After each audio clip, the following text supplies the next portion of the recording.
혼자 사는 여성을 대상으로 한 주거 침입 범죄가 끊임없이 발생하고 있습니다. 그래서 저희 쿠르머 범죄를 말하다에서는 최근에 논란이 된 범행들이 어떻게 밝혀졌는지를 분석하고 확실하고 안전하게 범인을 잡을 수 있는 방법을 여러분들께 알려드리고자 합니다. 2021년 3월 16일 올라온 기사입니다. 5층에서 벽을 타고 여성 혼자 사는 옆집에 침입한 혐의로 재판에 넘겨진 40대 남성에게 1심 법원이 집행유예를 선고했다. A씨는 새벽 4시께 5층에 있는 자신의 거주지에서 벽을 타고 옆집인 20대 여성의 집 베란다를 통해 침입하려다 잠에서 깬 여성에게 발각되자 급히 도망치다 떨어져 골절상을 입은 것으로 파악됐다. 한편 A씨는 지난 2015년에도 한 여성이 타고 있던 차량 조수석에 침입해 강제추행한 전과도 있는 것으로 전해졌다. 이미 한 차례 성범죄를 저지른 자에게 이런 터무니없는 처벌을 하니 나라에서 범죄를 부추기는 게 아닌지 정말 의심스럽습니다. 다른 기사 하나 더 보겠습니다.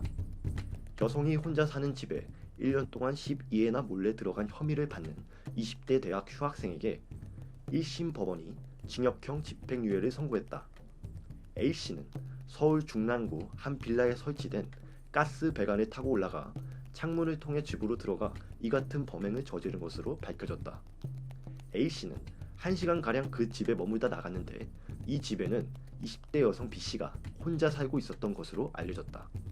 무려 1시간 동안이나 머물다 나갔다고 합니다. 이런 범행이 밝혀진 것만 12번이나 되었다고 하는데요. 걸릴 때까지 이런 짓을 반복하는 범죄자들 때문에 피해자들은 평생을 트라우마에 시달리고 있습니다. 신림동 강간미수 사건으로 불리며 2019년 국민들에게 큰 충격을 주었던 그 영상입니다. 범인은 결국 징역 1년형을 받았는데요. 이때 범행을 입증한 것이 다름 아닌 지금 보시는 이 CCTV 영상이었습니다. 그러면 문 앞에 이런 CCTV만 있다면 범죄로부터 안전할까요? 절대 그렇지 않습니다.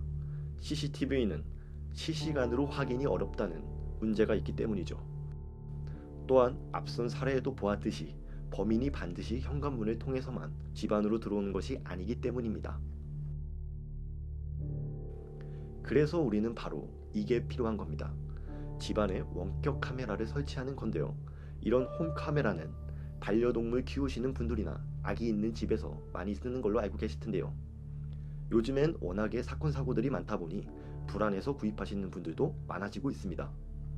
하지만 제가 추천드리는 원격 카메라는 이런 기능들이 꼭 있어야 합니다. 첫째는 밖에서도 스마트폰으로 집안 상황을 실시간으로 확인할 수 있어야 하고요. 둘째, 사람의 움직임이 감지되면 자동으로 알람이 와야 합니다. 마지막으로 찍힌 영상이 외부 서버에 저장이 되어 범인이 뒤늦게 발견하더라도 절대 지울 수가 없어야 하고요. 야간 촬영도 가능하다면 더욱 좋겠죠. 가격도 3만원부터 8만원 정도로 다양한 것 같은데요. 그래도 웬만하면 그 나라 제품은 쓰지 않는 것이 좋습니다. 영상이 나도 모르게 유출될 수도 있으니까요.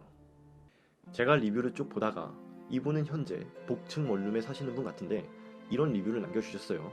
보시면 1층 거실이 훤히 보일 수 있도록 이곳에 카메라를 설치하셨죠. 근데 이렇게 대놓고 카메라를 설치하면 절대 안됩니다. 만약 범인이 이미 한번 집에 들어왔을 경우가 문제가 되는데요.